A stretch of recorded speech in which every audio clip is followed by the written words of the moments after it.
नमस्कार मंडळी, आमची माती आमची माणसं या चॅनलमध्ये पुन्हा एकदा आपलं सर्वांचं स्वागत आहे।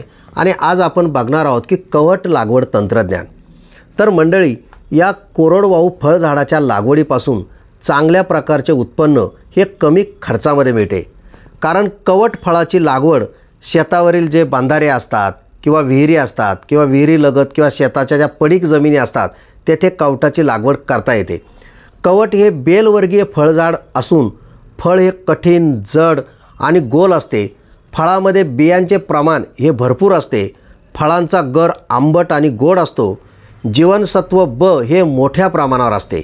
कवठाच्या जाम, जेली, चटणी इत्यादी पदार्थ तयार करण्यासाठी मोठ्या प्रमाणावर उपयोगसुद्धा होतो।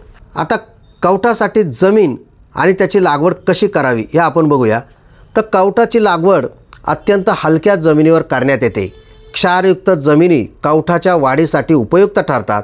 कवठाची वाढ मध्यम कोरड्या हवामानात चांगल्या प्रमाणात होते। कवट या झाडाची लागवड करण्याकरता रोपे तयार करावी लागतात आणि रोपे तयार करण्याकरता फक्त निरोगी फळे निवडावीत। आता गर हाताने चोळून बियांपासून वेगळा करावा। बिया स्वच्छ पाण्यामध्ये धुवून पाण्यावर ज्या तरंगणाऱ्या बिया असतात त्या बाजूला काढाव्यात।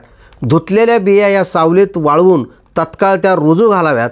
बियांची रुजवण साधारणतः फेब्रुवारी-मार्च महिन्यात करावी। 20 ते 22 दिवसानंतर जी रोपं उगवलेली असतात ती लागवडीकरता उपयोगामध्ये आणावीत। लागवड करण्यापूर्वी शेत चांगल्या प्रकारे नांगरून कोळवून सपाट करावे। खड्डे तयार करून 10 बाय 10 बाय 10 मीटर या अंतराने लागवड करावी।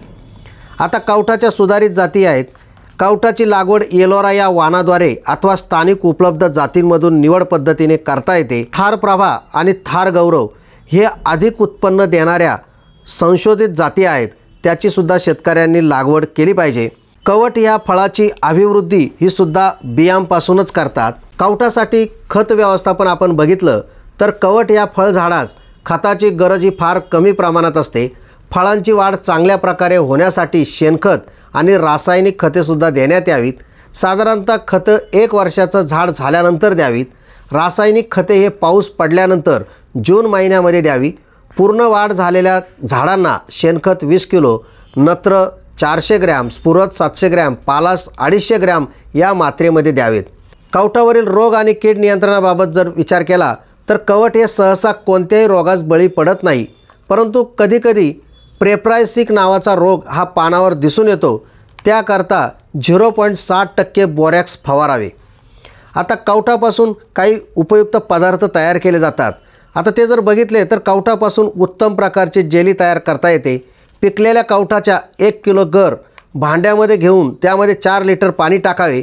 त्यास 45 मिनिटं उकळावे आणि त्यानंतर अर्क गाळून वेगळा करावा आणि या अर्कात 2 किलो साखर, 5 ग्रॅम सायट्रिक ॲसिड टाकावे। मिश्रण गोळीबंद होईपर्यंत शिजवावे। त्यानंतर जेलीचं मिश्रण गरम असताना रुंद तोंडाच्या बाटलीमध्ये भरून थंड जागी ठेवावे। तसेच कवठाची चटणीसुद्धा करता येते। पिकलेल्या कवठाचा अर्धा किलो गर घेऊन त्यात 1.5 पट गूळ चांगला मिसळावा। त्यामध्ये चवीप्रमाणे मीठ, जिरे भाजलेले आणि तिखट टाकावे। तसेच चटणी कुटून लगेच उपयोगामध्ये आणावी।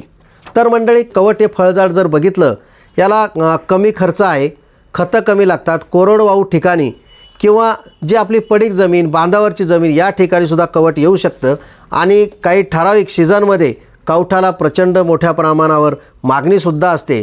तर शेतकरी बांधवांनी कवट लागवड करायला हरकत नाही। तर मंडळी, हा व्हिडिओ तुम्हाला आवडला असेल आणि तुम्ही आमची माती आमची माणसं या चॅनलवर नवीन असाल तर चॅनल सबस्क्राईब करा। धन्यवाद।